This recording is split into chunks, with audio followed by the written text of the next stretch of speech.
A warm good evening to everybody. I am Rajeshwari from Stones to Milestones, welcoming all of you today for today's session. Let me share my screen. I'm very delighted to welcome our speaker for today, Ms. Jagrati Gala. Welcome, ma'am, to today's session. And let me introduce her to you all.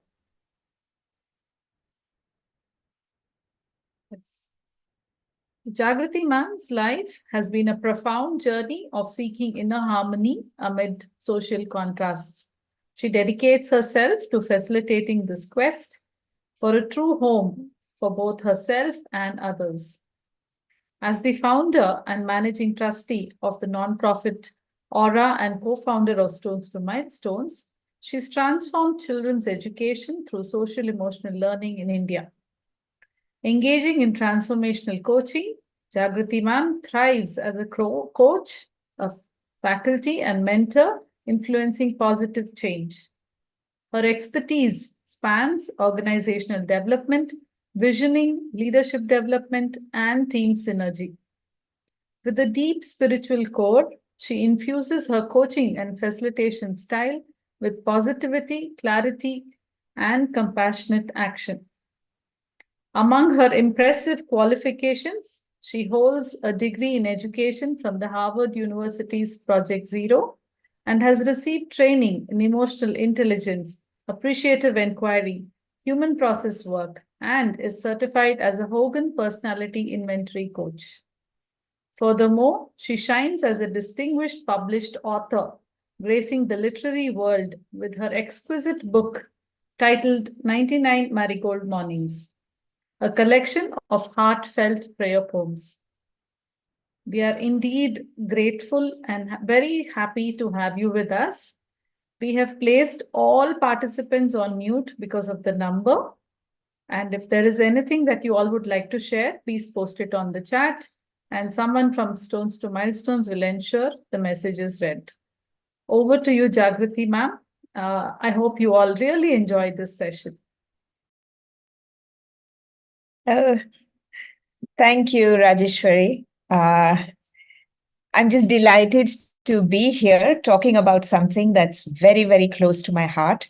And despite everything that was written on the slide, I think I want to thank the fact that I was able to, I gave birth to two young boys many, many years ago. They are now two young men. But because they came into my life, I began this journey of How do children learn? What helps them learn better? And that took me down on the path of a great body of work that was then created in collaboration and with Stones to Milestones, etc. And today I'm happy to share some of that, things that I learned just because I was curious. And I was a very committed parent. And from being a committed parent, I somehow became an educator and then later a trainer, and now what I like to call an agent of transformation.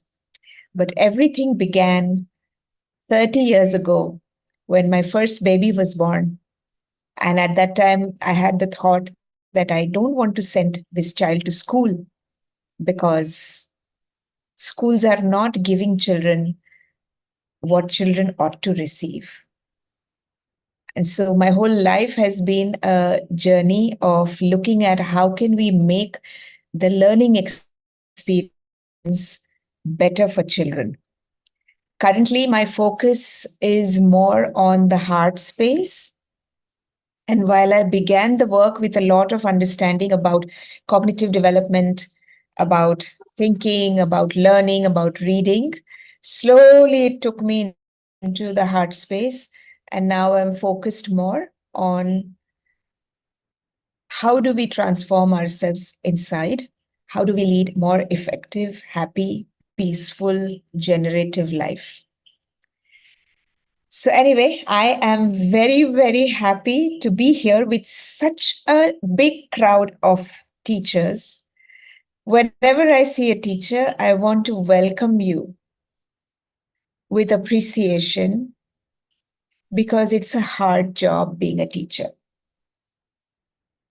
And if you agree that it's a hard job being a teacher, it's not easy, then you can put a thumbs up, right? It's a demanding work.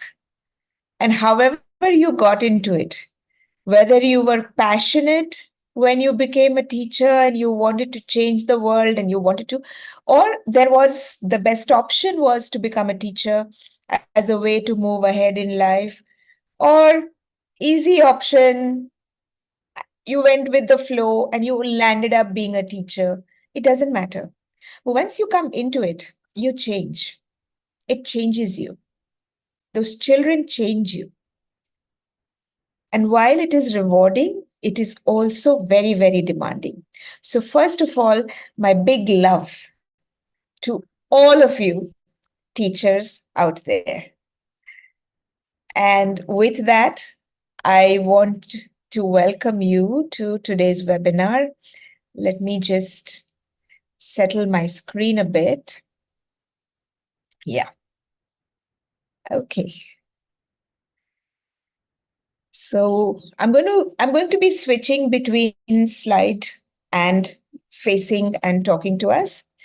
But before I jump into what I want to share today, I'd like to ask you, yeah, all of you, to just do a little reflection.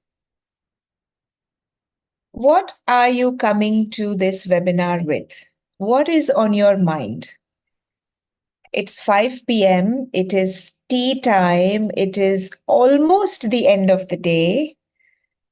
You must be having many things to do for the evening with your family. And you're here. Maybe some of you are here because you've been told to be here, but I want to believe that you are here because you want to learn something new and you're curious. So I'd love to know if you could put into the chat what you expect. And I'm already getting some responses. Now there's a huge chat thing to learn something, to improve teaching methods, something we are going to learn and experience. Yes. To learn something new and inculcate in your teaching. And did you all read the title of the blurb that was sent? Yeah. So when you say learn something new, is it anything? Could I be talking about how to play tennis? That would be new, right? Improve the quality of teaching, parenting. Yes, Anjali, why reading well matters. That's our topic today, right? Why reading well matters. So if you think of that if today's topic is reading, then what comes to your mind? What would you find interesting?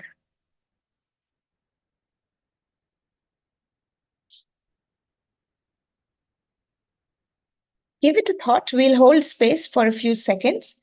If the topic is narrow, it's not anything from teaching learning space. It's narrow, it's particular. It's about why reading well matters. Okay, so Manju says that to increase vocabulary. Samira says expressing one's ideas. Reading keeps us updated, says Pushpa. Creating mind space to know new things, reading for pleasure. It takes us as another imagination, improves our knowledge, makes us creative, cognitive development. Yeah, knowledge. See, you know what's in my webinar already. Yeah, you already know what's there. So thank you so much. Reading, difference between teacher and student, how to deal. Reading makes us knowledgeable. We always learn something more when we read. So thank you.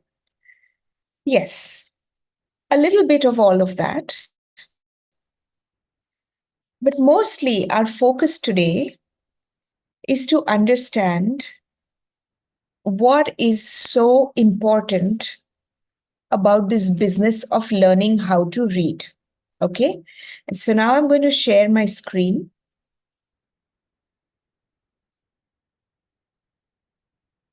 First of all, I want to welcome all of you. So on behalf of Stones to Milestones and on behalf of Freedom and on behalf of Light Sail and on behalf of all the children whom we love and care for, a big, big welcome to today's webinar to all the members of this forum.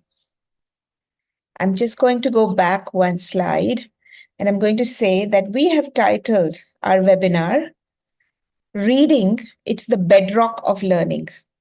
You know, it's the foundation. Many of you who may be living in Andhra will understand the bedrock because it's a rocky terrain, right? And you understand how important it is for that foundation. Govila has raised their hand, but I don't think we'll be able to take many voices today. But Govila, could you put your query to Felicita and she will relate to me, if that's okay? Felicita, how do you want to do this? Should I open the mic? Yeah, one voice we can hear. One voice. Okay. Govila, I hope it is something related to the topic and not related to logistics.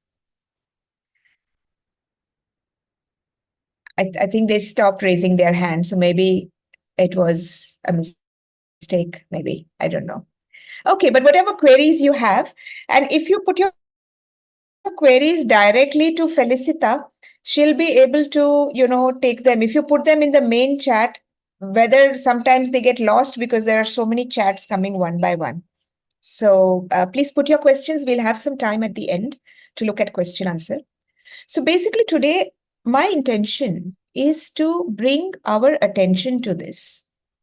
It's to bring our attention to why we at Stones to Milestones have been spending all our time, resources, and energy for the past 15 years on helping children to learn to read. So this presentation is going to be about our understanding, our journey, and to spread awareness.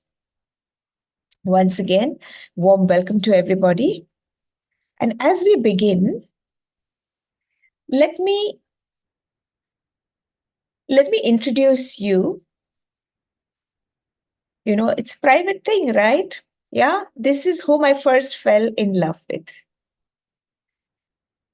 Today I'm 56, mother of 2 young men, but I still remember the first man that I fell in love with. And if some of you can recognize, you can put into chat who you think that first man was. or is. Who is this a picture of? Let's see. Who do you think this is a picture of? Yes, Priyanka, you get first prize. Lovely. So Priyanka has guessed accurately. Sometimes, people don't guess because they are from a new generation and they've never read enough books to know this. But yes, Robin Hood. Robin Hood captured my imagination when I first read about him. I must be a little girl of 8 years old. And I was fascinated. I mean, of course, falling in love at 8-year-old is very, the soft, innocent kind of thing. But it's about that sense of fascination. It's about somebody who interests you, whom you want to read more about, who's so dashing, who's so different from all the other people you're meeting in your daily life. And I wish that more people in my daily life were like Robin Hood because he had all these qualities that inspired me. He was brazen, he was joyful, he was clever, he had a heart, he had clarity, and he stood for justice.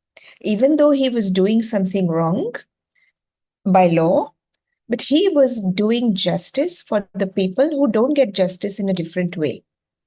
And when I read about Robin Hood, I think from that time, the seeds of rebellion that must be there in me, they started taking root. And I started becoming sensitive to the idea that the people who come to work in my house and help us, our household help, they were like the people whom Robin Hood was serving. Whereas the people in my family and the relatives, we were like all of those noble men and noble women who had more. And that when I looked all around me, I saw that some people had more and some people had less.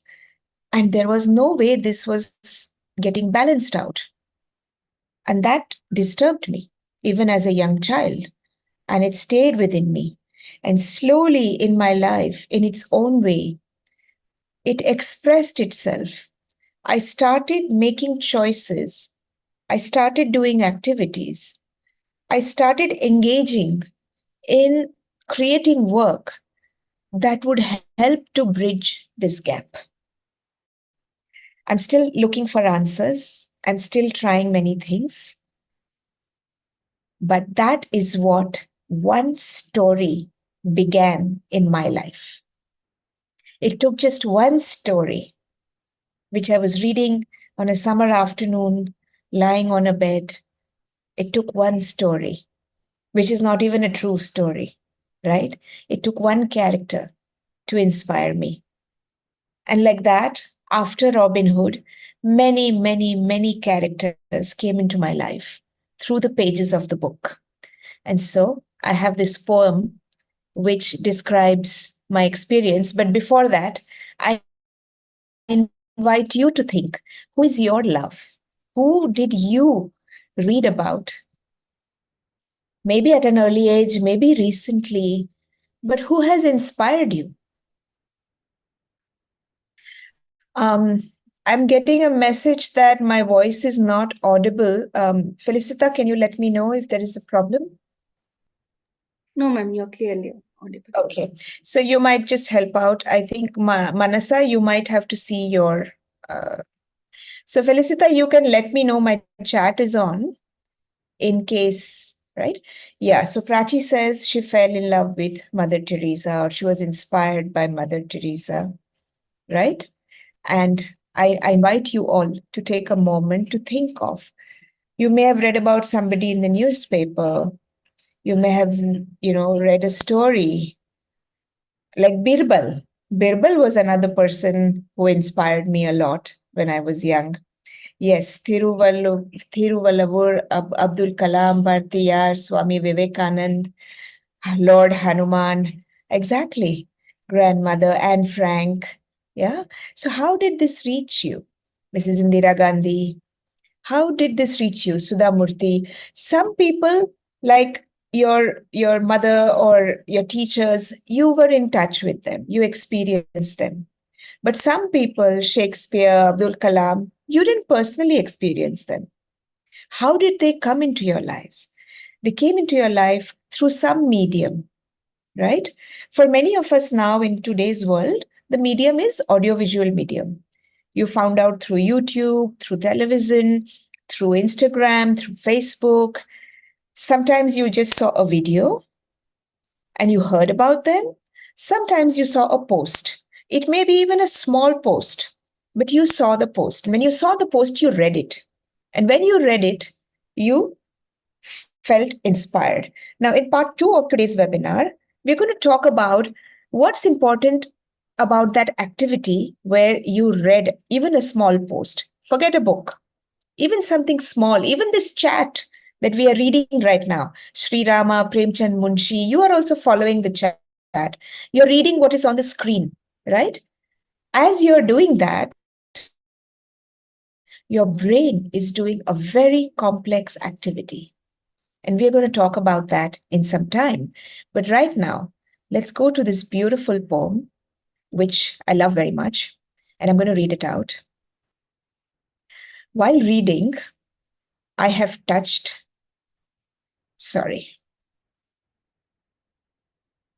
one second. While reading, I have touched the ocean's darkest depths and walked on planets in solar systems beyond our seeing. I have climbed mountains lost in clouds. While reading, I have sat at the feet of Abraham and Moses and Jesus and Muhammad and Buddha and all other men of God, and also those who would kill God, the insane, the madmen, the bigoted, the fanatics. While reading, I have been boy and man, girl and woman. I have been young and old. I have died and have been reborn. While reading, I have become people I cannot be, doing things I cannot do. And I do not know of any other experience that could have given me such a life. I just invite you to take in these beautiful words written by Terry Kay, which capture the world that can open up, like you all have said in the beginning, right? Reading takes us and our imagination to places where we cannot go using our bodies. Our imagination is free. And writers, whether they are sharing with you a news item about an event that has taken place in some other location, or you are receiving a letter from somebody you love who is far away and they're writing to you about what's going on in their life, or you're reading a novel about people who lived in an earlier era, or you are reading a holy book or a detective novel, whatever you are reading, your brain is doing imaginative work to transport you from where we are to another place, another location. So this is, of course, something that we may not be able to pause for today because we are a very, very large group. But I invite you that today, when you get some time, think about it. What are your memories of reading? Was reading a joyful activity for you? Did you have many books to read? If you did not have books to read, but you enjoyed reading, how did you find books? Were you part of a library?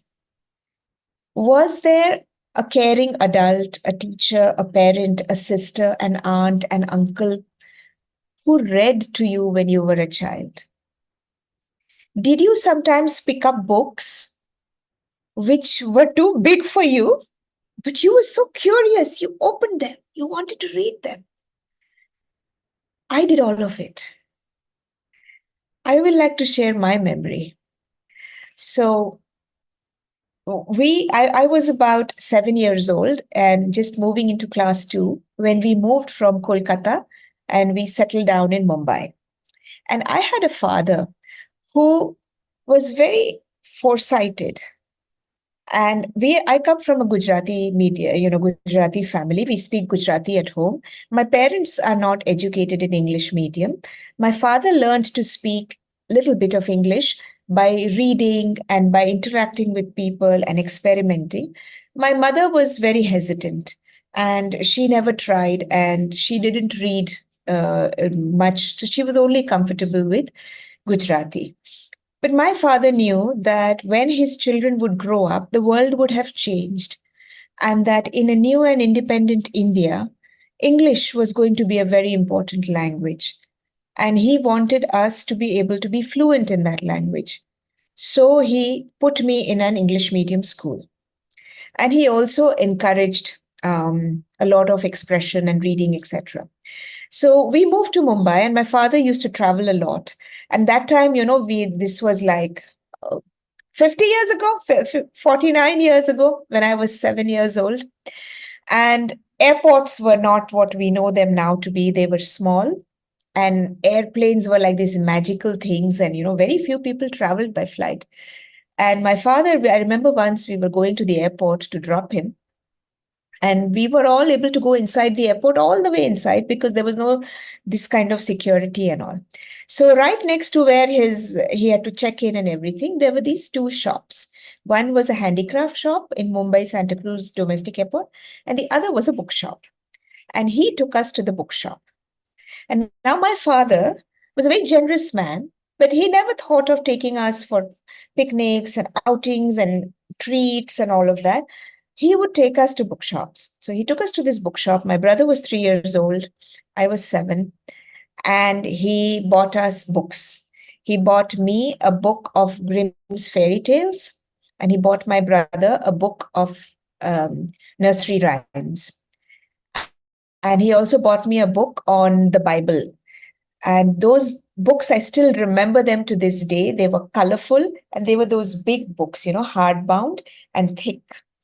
And we took them home. And that book cost 25 rupees each, which was a big amount of money in that day, right? Today, those same quality of books cost about 1,200 to 1,300 rupees. So I remember reading these books over and over again. And the pictures that were there in those books, I can still remember them sharply, clearly. And they started my love affair with reading. Because by that age, I was just about putting things together. And we were not formally taught reading. We learned to read just by immersing ourselves in it. I don't even know how I managed. But I was voracious. And then my parents had to put me in a library because how many books could they keep buying me? And then Reader's Digest. And I just spent my childhood reading. So that shaped who I became later in life, and it became the bedrock of my success. So from learning from all of this at Stones to Milestones 15 years ago, we decided we want to do this for children. We want to gift them the gift of reading, and we want to create magic in their lives. And I'll talk more about why that's important, right? So they say, these are two quotes and this describes my father: wear the old coat, but buy the new book. If you have some money to spend, prioritize spending it on books. I would even tell schools, if you have some budget, equip your library, right? And the greatest gift that you can give somebody is a passion for reading. So we developed a reading program, which is now called Freedom. And we'll share more about that later. But today I want to tell you about the story behind creating the reading program. And the philosophy of this reading program is that we realize that teaching reading is important. Reading has two components. There's an inspirational value to reading, and inspirational value is no longer enough. And as we go along, I will share more about that. So if you look at reading, reading touches all parts of our life or who we are, right? When you read something, you experience feelings, emotions. You get swept away, especially when you're reading stories. Some things make you happy, some things make you sad. You feel with the authors, characters. You experience their fear if somebody is running after them. You experience their victory if they overcome it, and you experience a sense of mystery when they are trying to find something new. You experience the frustration when they're not finding out who the murderer is. So many things are happening in books. Romantic stories. When we are very young, we're adolescents, we lap up those romantic stories. They make us think, oh, will this happen to me? Will that happen to me? They shape not only our feelings, they start shaping our thoughts. So when we read good things, they give us thoughts which are generative, which help us to shape our life. You read about APJ Kalam when you were young, it starts giving you some guidance. Maybe there is nobody in your family at that kind of stature. So wonderful that you could read about him, right? Or you read some books by Sudha Murthy and they touch your soul. You see yourself in her characters. It's about people like you, simple, heart-warmed, daily struggles in life, common sense, loving family values. And when you read that, you feel, strengthened. It gives you something. You read something humorous. You read something about somebody who has done unimaginable things, and you get inspired. You read the newspaper every day, and you become informed. You become informed about what's happening around you in this world. You read about a war happening in between two countries so many miles away, but it touches your heart. Some of you will send a prayer for what's happening for those little children in Gaza. You read about a disaster somewhere. You read about a new government scheme. You read about a scam. You read about different political parties, and you can start making your ideas about whom you want to vote for. So, magazines, newspapers, without reading, you can't do all this, right? And therefore, your actions also come from that. Now, if we are somebody who is not informed, then your actions are going to get impacted.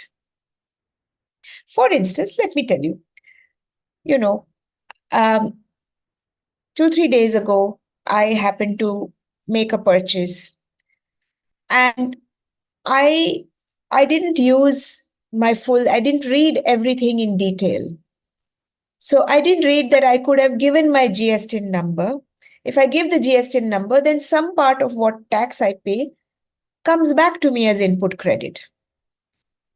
Once I read that, then I got back to them. I said, please help me out. You've just made the invoice. I've just made the payment. Now, to do all that, I have to constantly be reading something. I have to go to the website. I have to locate their number. I have to read the email. So this engagement and interaction with reading is constantly needed. Now compare it to somebody who does not know how to read or does not engage that way. Their sense of feeling an empowered community of this world is going to be less, right? So when we as teachers, when we are taking up teaching learning experience, I hope you're now with me. The fundamental bedrock skill that children have to learn is to read. Read with accuracy and read with fluency. We're going to come to that as we go along.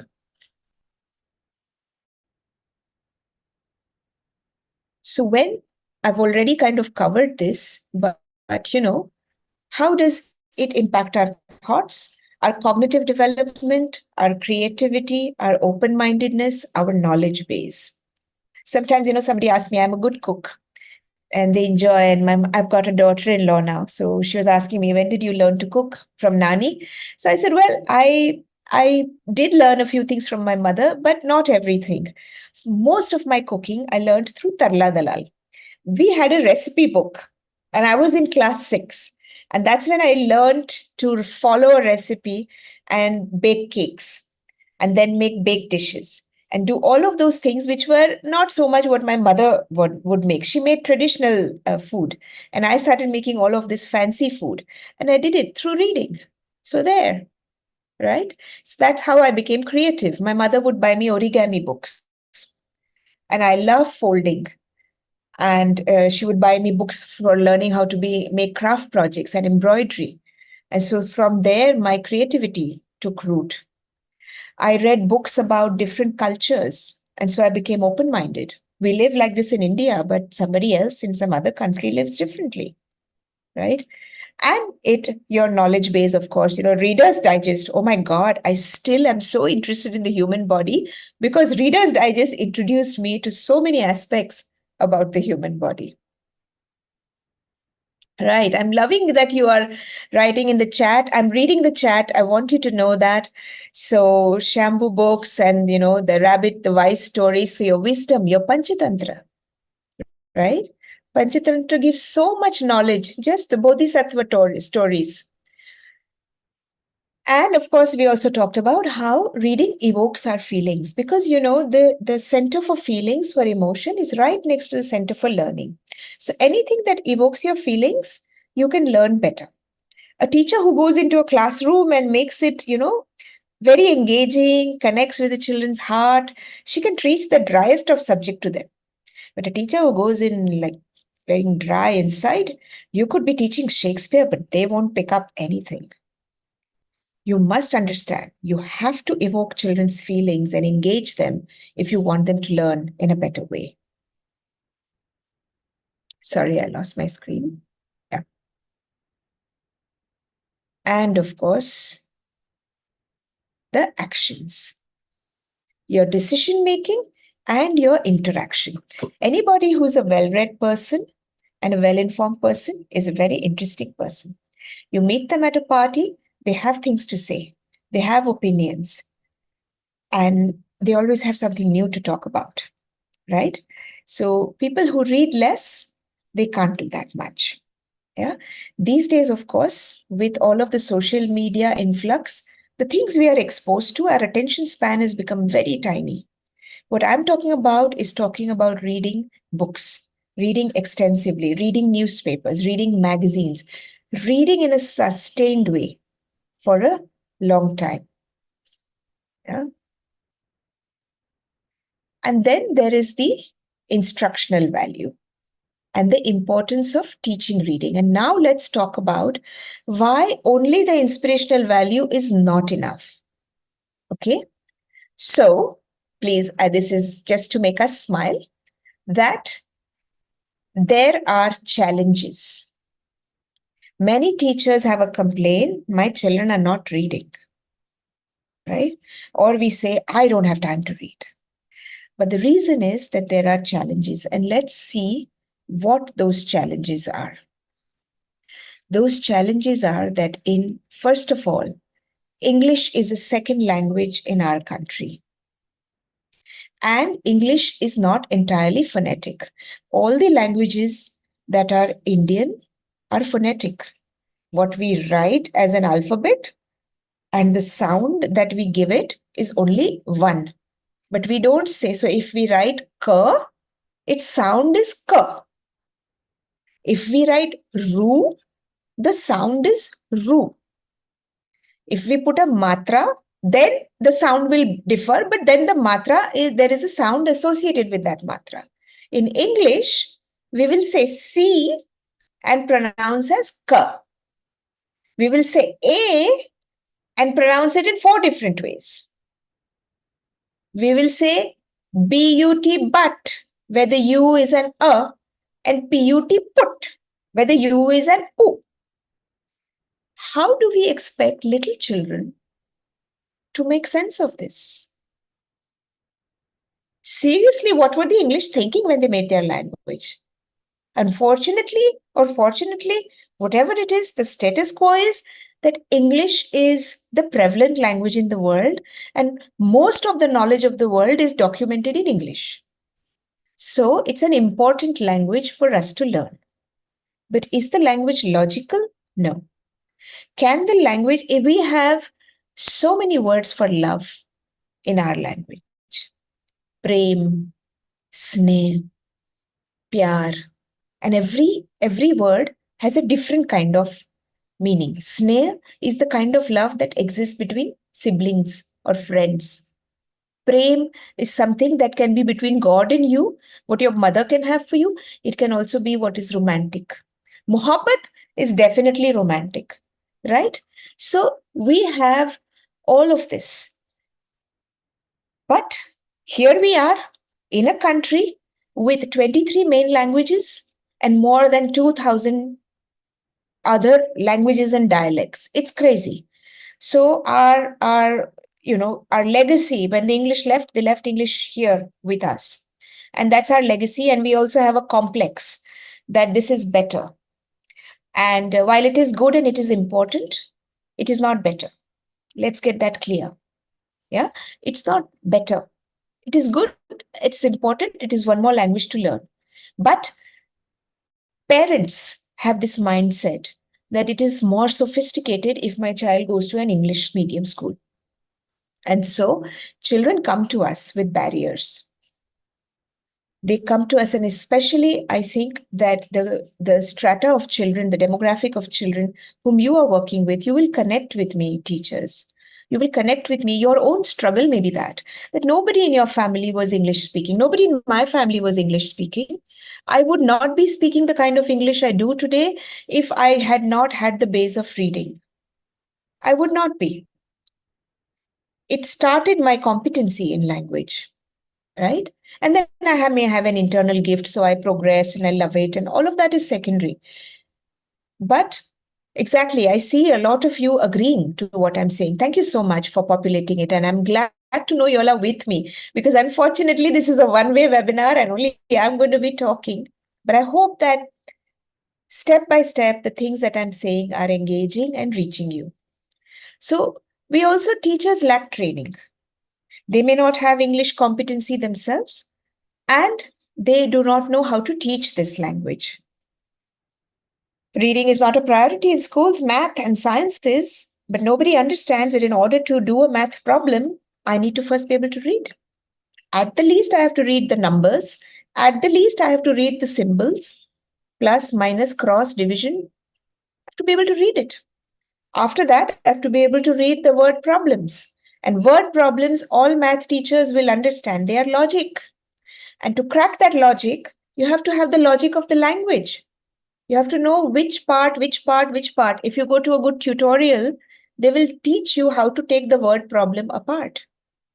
What is the situation? What is the conflict? What resolution you have to do, right? If the children do not understand the way the problem is phrased or written, even if they have the math skill, they will get it wrong because they don't even know what they're looking for. There's lack of reading at home. Parents are busy. There's academic pressure. There's no place for fantasy for poor little children. And there's social media, which is a big competition. Remember, this PPT was made very early in our journey, 15 years ago. In 15 years, social media has overtaken. But we want to say, let's use media wisely. Let's train our children to read the lines and read between the lines so that social media does not grab their brain and, does not harm them, right? So how can we jump the fence? If there is a barrier, how can we jump the fence? First of all, start early. Don't wait. Start early, very early, and teach reading. Today, this program, which began in this room with these many dozen children, is reaching thousands and lakhs of children across India and in different parts of the world. And we are very happy that we've been able to do that, but we want to reach millions and millions of more children with everything that we know about reading, right? So promote a reading culture in your school and teach reading. And right now, I will pause because then I'll be going to another presentation to share with you what we mean when we say teach reading. But at this moment, I'll pause. I'll give everybody a little breath. I will take a breath. I've been talking nonstop for 45 minutes. Thank you so much for your attention. Are you with me so far? Are you enjoying it? You can put up the heart or the thumbs up if you're enjoying it. Okay, it's coming in the chat. Yeah, thank you. Loving it. You're with me. Thank you so much.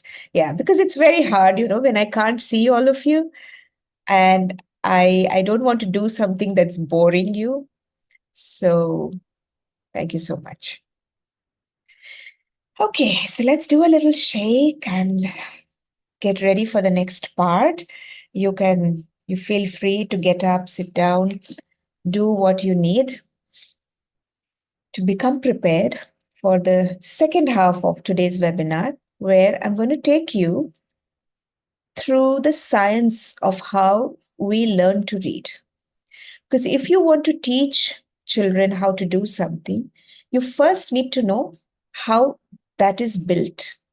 So what we're going to do is go into the brain science of how our brain learns to read, especially how our brain learns to read English.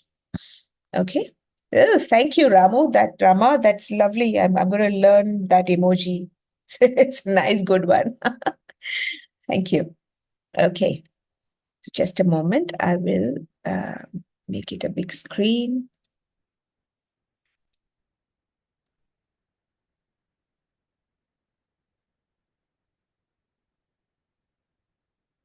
Okay.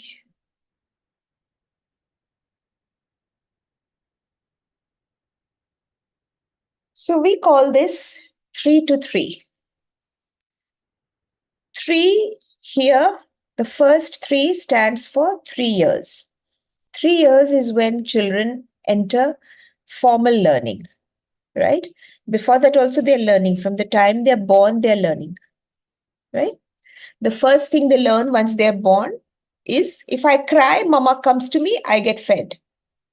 Simple survival rule of life, they learn.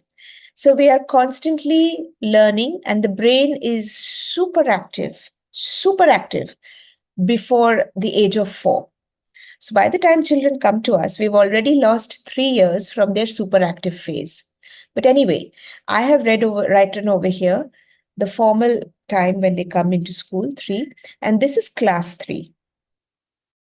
So what we have learned through our research is, from the age of 3 years to the age of 8 years, or class 3, is 6 years. Nursery, junior, senior, class 1, 2, and 3.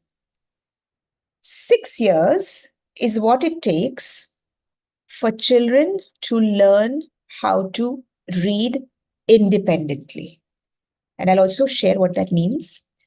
Learning to read independently means, if I give a child in class 4 a new book that they have never read before, which is meant for class 4, it is not a class 8 book, it is their age level book. So if you give a child in class 4 their age level book, which they have not read before, and they open it, they will be able to fluently read at least 70% of that book. There'll be 20 to 30% which will be new. And even the 20 or 30% which is new, they will be able to find a way to understand it. So imagine that you are in class 11 and somebody gave you a Shakespearean book to read. So being in class 11, we would expect that you would be able to read at least 70% of it. You might be able to make sense of 30-40% because Shakespeare is complex. But with a little bit of intervention and some strategies, you will be able to make more and more and more sense of it. But if you cannot read 70% of it, then making sense of it will be difficult. All of you are in the Light Sail program, right? You all are excited about learning new vocabulary. Yeah? What are you doing? When you're learning new vocabulary, you're building your base. Next time you get a book which is technical or complex or talks about some new country, anything that you can't immediately figure out, if you can figure out, and all the words, the simple words, what, that, when, this 70% of any textbook is simple language. It is what we learn by the time we are in third standard.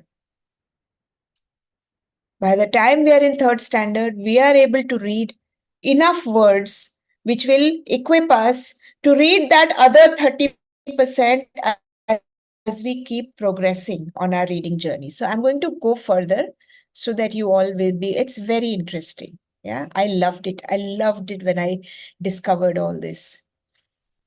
So first of all, children begin to read as soon as they are born and can focus their eyes. And at this moment, I want to say that we are talking about those children who are able to see, and children who do not have sight, they have to learn to read differently, and their reading comes much later in life through touch.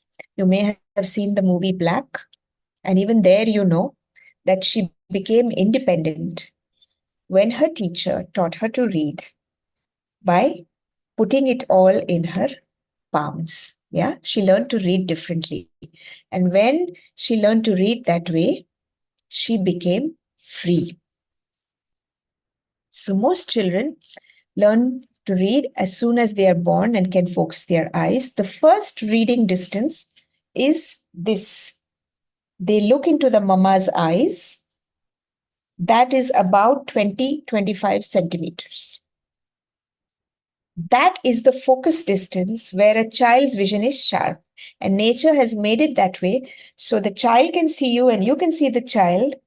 And all of those who are parents here and who are mamas and papas and have experienced this, you'll know that's when the bonding begins. It's that particular distance is important, right? And the first thing that the child reads is your expression. And they're very empathic. And they know when you're pleased with them or pleased with life, and they know when you may be distressed. Then what happens? They start seeing the world around them and they start recognizing objects. They understand that some objects move and talk and feel warm, and they are my family. And other objects like the fan moves but doesn't move from there, but it gives me air. They can't process all this in language, but they know fan, mama, glass, mithai, apple, everything separate, right? And they're learning the nouns. And then they know that where mama is cooking, you can't go. This is even pre-verbal, okay?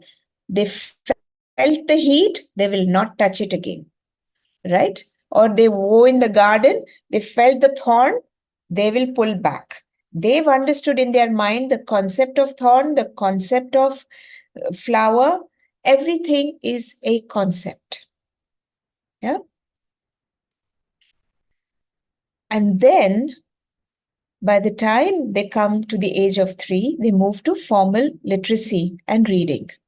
Now, what happens is before they come to us, they talk.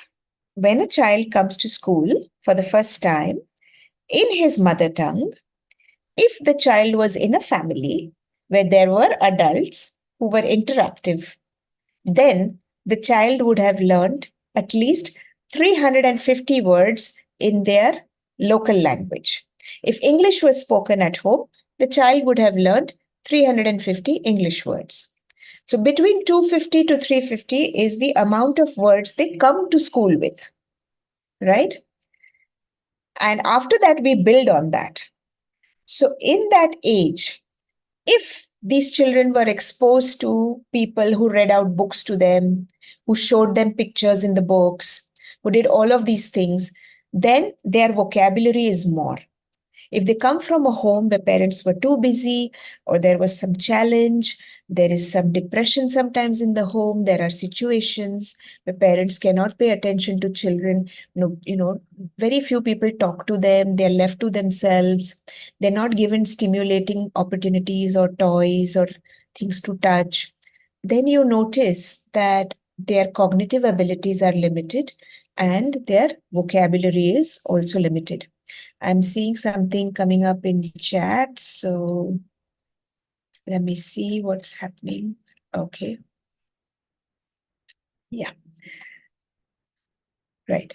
And Felicita, I am not able to follow chat because lots is coming in. So in case you see there's anybody is having trouble with any question right away, just let me know. You can give me an audio cue and I will pause. Or if you can't hear me, let me know. So a lot of the work has already been done at home by the time children come to us, right? So this is what happens in formal learning. When they come to formal learning, first they learn. So if you see how informally before school, how did learning happen? First through sight. We see shapes, we see objects, then sound. Mama, Papa, people in the house teach me that this round red looking object is called apple. This other soft red looking object is called rose. This here moving object who comes and pinches you is called brother. This one who is loving you and kissing you and looking after you and feels this wrinkly skin, that is grandmama. Yeah. So they are given names. So first the names. After the names, children learn prepositions. They learn relation. That where is the apple? On the table. So table they know, apple they know, apple on table. They have started developing relational understanding. Then slowly they pick up more language. It would be interesting for you to know that when we are born, this frontal cortex, we are equipped. Language is part of our survival as human species. Without language, we can't survive. And therefore, our brains are equipped to learn language. And children can learn a lot of languages. So similarly, when children come to school and you start teaching them formal language, first we show them the alphabet. So when they see this shape, when they see this triangle with this line dividing it, and repeatedly we say A for A for apple, A for A, that's when they start making that connect that whenever I see this symbol, it means A. Whenever I see this symbol, it means B. Whenever I see this, it says C, but it means K. Right? So these are the basic units of reading, the visual and the audio. Visual and audio together, first recognition is that alphabet. Then, as we go further, they also learn symbols. This symbol means excitement. This symbol means this and this. Yeah, all of this is also part of language. And slowly, they are able to create meaning. They are able to put different words together and tell you a story. Every sentence is a story.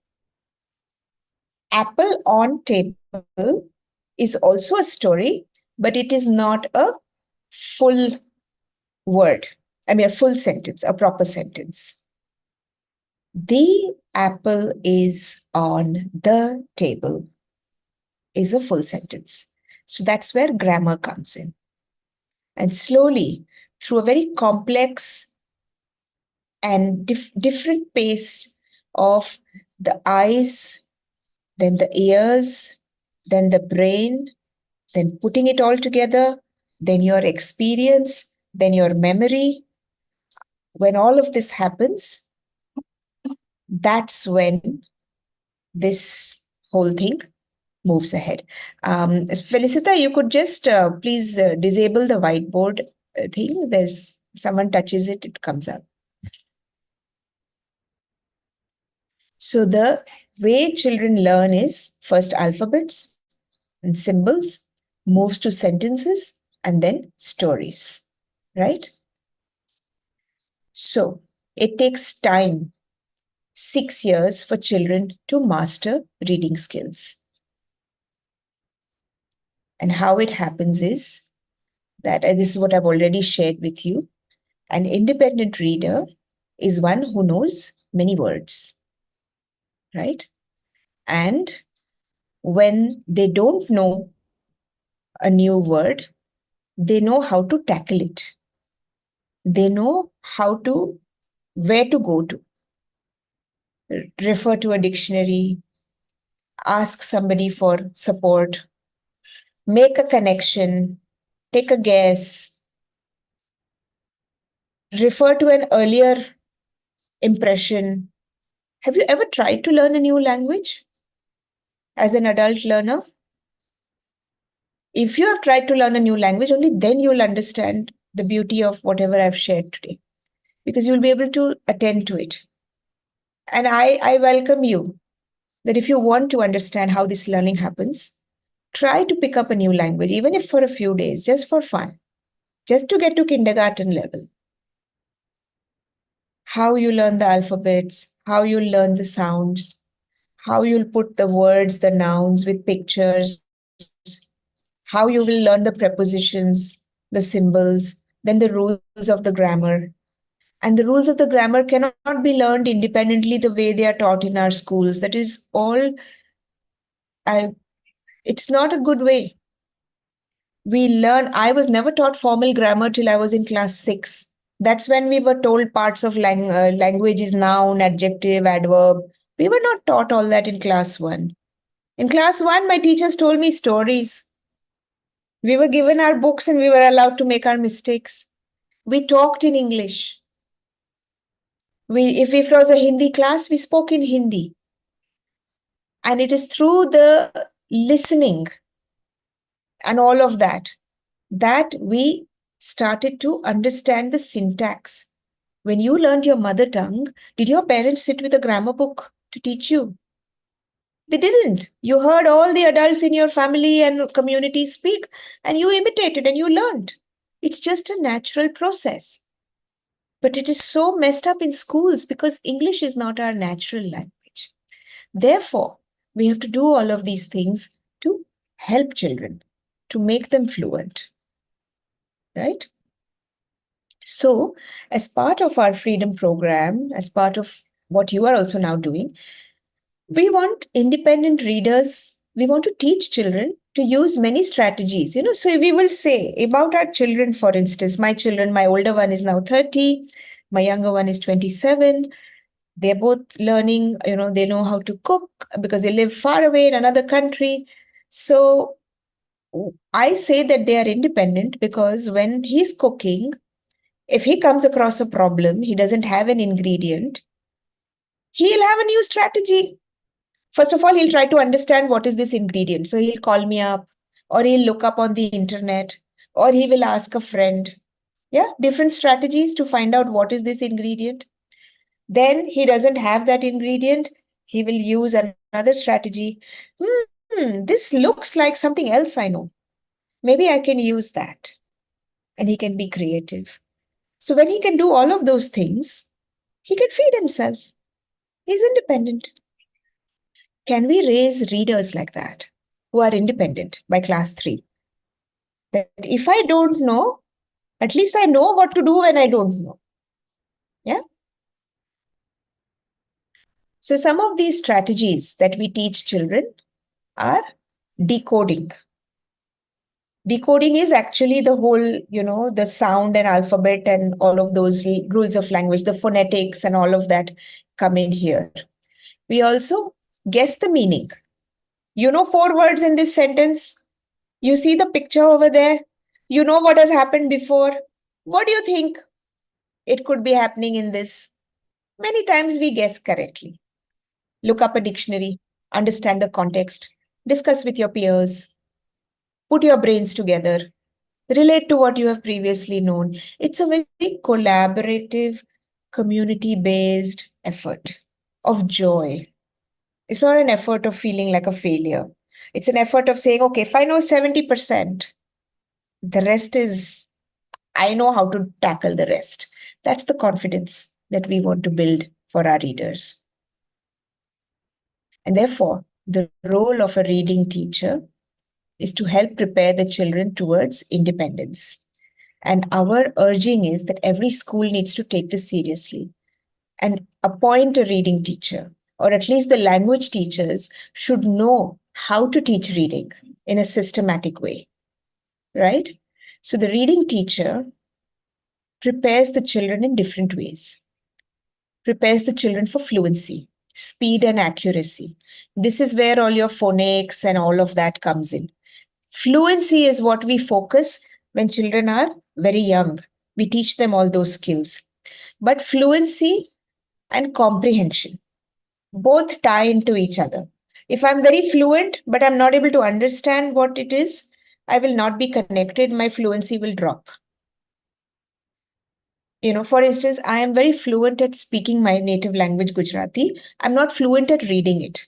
So when I read Gujarati, I'm very slow. And because I'm slow, I cannot make meaning. And then it's a futile exercise. And I will have to pay attention to it. I'll have to practice. So when I build my fluency by being repeatedly exposed to that language visually and practicing those words, then I'll be able to move faster. I read Hindi better than I read Gujarati. Okay. But if you tell me English, right, I don't even ever think about it. It's just there. Right. And when both of these are in place, then children move to this larger thing, making a larger connection. So why is Sudha Murthy's writing so popular? It's so popular because it speaks to your heart. It speaks to your life. It speaks to things you value. It takes you into the lives of other people who are like you. It adds something meaningful to your life. Therefore, you will pick it up. Why would you decide to follow a particular newspaper? Because you know that that newspaper is much more accurate in its political representation. You can trust that newspaper. You will read its editorials. Because when you read that editorial, you will get 2 plus 2 makes 5. You will be able to make your decision about what is good for your county, what is good for your country. Right? These days we fall sick, somebody in our family falls sick. Suddenly we want to read Google and everything on internet. Doctors are so tired of us because we go with all our knowledge, 10,000 different things. But we do that because it's meaningful.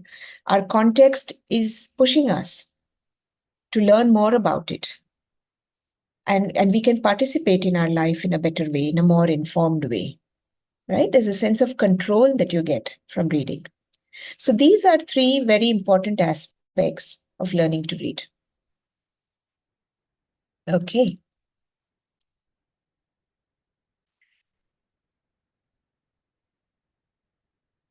So I've opened up a lot of things. And it's a 6-year journey for children to reach that stage of being able to read fluently, with meaning, for pleasure and for purpose. Reading has two components.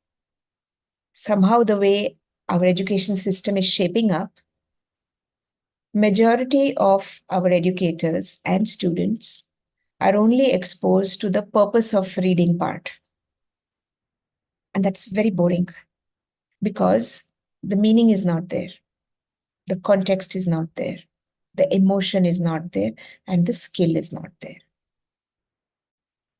You are learning an alien language, especially if you're a first generation English learner. If you come from a family that cannot afford because books are expensive, then you don't have access. You come into a school which expects you to speak English from day one.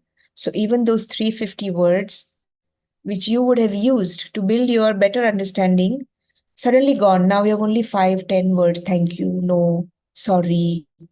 And you have a teacher who gets angry when you use your mother tongue. So now your emotion is also gone. You're frozen.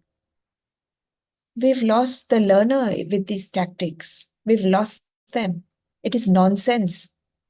In our country, it is nonsense to expect that we will put them into immersion.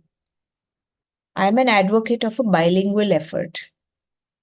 That when we know that our children are coming from different language base, what can we do? And bilingual also not blindly. Doesn't mean you teach 30%, 40% of the time in Telugu and then, or 80% in Telugu and then little smattering of English. No, it's not a crutch. It's a scientific effort and our country has to yet wake up to it. But what we can do is, yes, Felicita, I will come to you in just a minute and I complete this sentence. But what we can do is we can take some small steps that we can take. This is a systemic issue, right? But you can take some small steps. And some of those small steps are very simple. Create a love for reading in your children. Even if you're teaching math, even if you're teaching science or geography, what prevents you from taking a little article connected to your subject or taking 10 minutes in a week from one period to say, today, now let's put our math books away. I'm going to read you a story that I enjoyed. Or you can ask your children to say, would somebody bring something? Every week, it is one child's turn to bring something enjoyable, which the whole class, somebody can read out and the class can enjoy. You just do this and you will instill in them a value for reading. Second, collaborate with the librarian. Make the library period very rich. Make it active. Sometimes, I'm sorry, my apologies to all librarians who might be here, but there are some, we have an image of a librarian wearing specs, very strict, just making notation. No, that's a boring librarian from a college. School librarians have to be fun. They have to make their library very vibrant. They have to make invitational spaces. They have to take interest in the little children coming with the books. They have to ask them questions. Educate parents to spend 20 minutes at home 3 times a week reading with their children. Simple activity. Take a simple book, read it, discuss it, give your opinion. What do you think the character would do? How the story ending could be different? Act out the story, anything playful. And it bonds the family together. And it builds value. I realize that, Felicita, I did come back to you. I'm sorry, I'm going to pause here. Did you have a question that you wanted to flag? There was one question on the chat, but I think so you covered that. The question was what strategy we should use to inculcate reading in adolescents and more young children. Yeah. So for me, I think one of the first thing is to become a role model. Don't become a role model of become a role model of the joy of reading. For instance, today, after meeting me, and I'm imagining I speak from passion, do you feel inspired to increase the amount of reading that you do?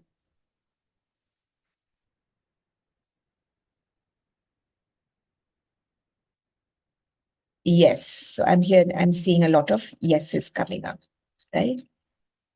You are feeling inspired to read more. That is what you have to do in your classrooms.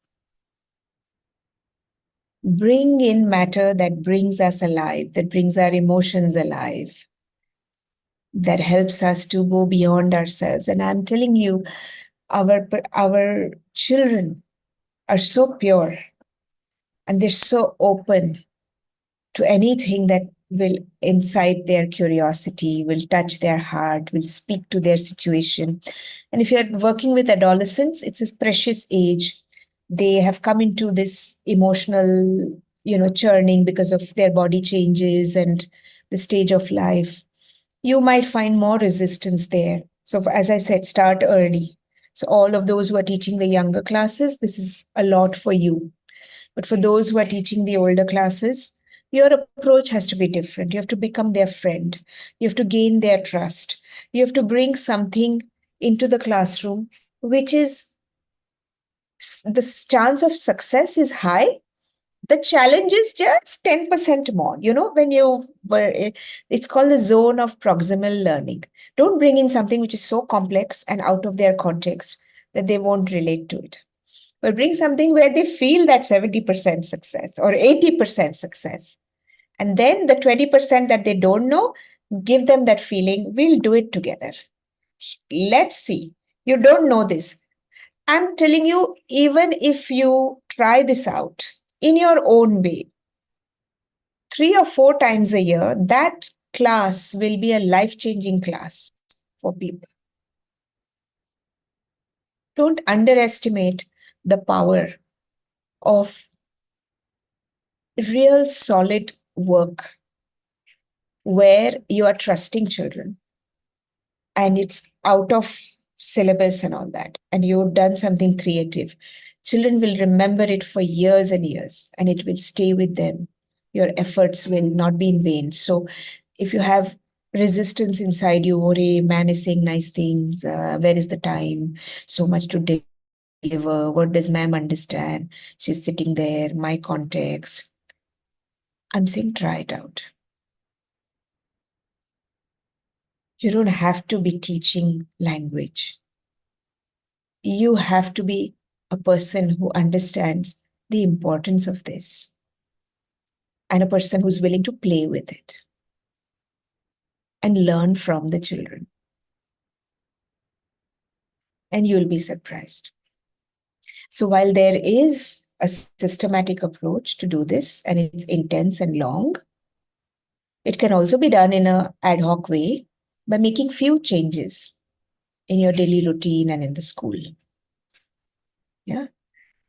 Thank you, Jyoti. So many of you saying that we will try. I am so touched. Thank you. And the Freedom app is there. Your own journey in Light Sail is there.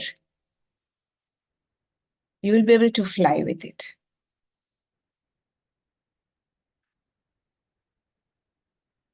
So I've said a lot today, spoken a lot, and I have completed to say what I had to say. We can have some time for questions. Sujita had something. Sujita, I've asked you to unmute. Would you like to? Yeah. Yes, ma'am. Hi, ma'am. Good evening. First of all, the class is very nice and we learn more things. And I have one query about my students, ma'am. About reading. In our school, they are slow learners. I mean, below average children are there, even though they are studying in 5th grade and 4th grade. They are not at all reading they are reading the alphabets like A, B, like that. They know, they identify the letters, but they don't know how to read and how to pronounce it. And how can I improve them? Yeah. So that's a very special case, Sujita, and I feel for you because it would be difficult that, but what you could work with is concrete objects and work with them the way, don't go straight, because language is abstract. Written language, A, B, C, these are abstract. You'll have to work with them the way we learn language when we are children, where there is no alphabet or anything, but the objects are there and they can touch them, feel them, and they know that every object has a name. That's where you should begin. And then slowly you can also do cutouts and all so that they can touch and feel the alphabets, keep them all over. Then alphabet, sound, object. That's the connect that you have to do. So while the read language may take time, the heard language you can proceed. So read a lot to them. Read them simple stories in English and talk to them. Help them also develop their spoken language. So as much as it goes like this. When we are learning to read, first the eyes, then the ears, then the mouth, then the mind, and finally the hand. This is how the learning develops. Is this helpful, Sujita? Could you repeat the last sentence, ma'am? First, So first, eyes get engaged when we are learning to read. Then we hear the sound. So when we make the connection between the object and the sound, we then are able to speak it. So then our tongue gets engaged. So the speaking skill then develops. After the speaking skill develops, the cognitive understanding happens when we are doing abstract language. And then finally, the hand motor gets involved with the writing. So reading, listening, speaking, writing. That's how the skills go.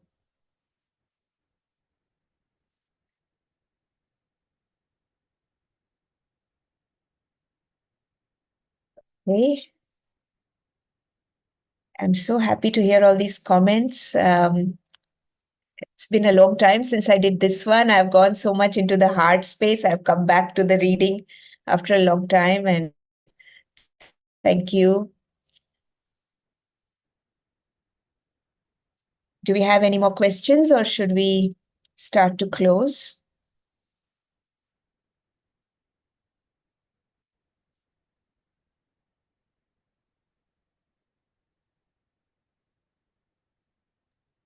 I think there aren't any more questions, but yes, a lot of gratitude pouring in there on the chat. I think we thoroughly enjoyed the session. Being a early years educator myself, it felt like somebody took me back to those learning years where I discovered a lot with my own children and my children at school. So I thoroughly enjoyed, and I can see from the chat that a lot of them found it extremely informative and inspiring in many ways. So thank you so much, Jagrati ma'am, and thank you so much, teachers, because end of the day, and you're engaging so beautifully on the chat and listening and benefiting from it. So big thank you to you all also. So on behalf of all of us, big thank you to Jagrati ma'am and the teachers. And that's it from us for the day. Thank you. Thank you all. I love doing this. Okay. So we'll close. Yes, I'll take ma'am. Thank you so much, Jagrati ma'am. Yeah. Okay. Thank you, everyone. Have a wonderful evening, everybody.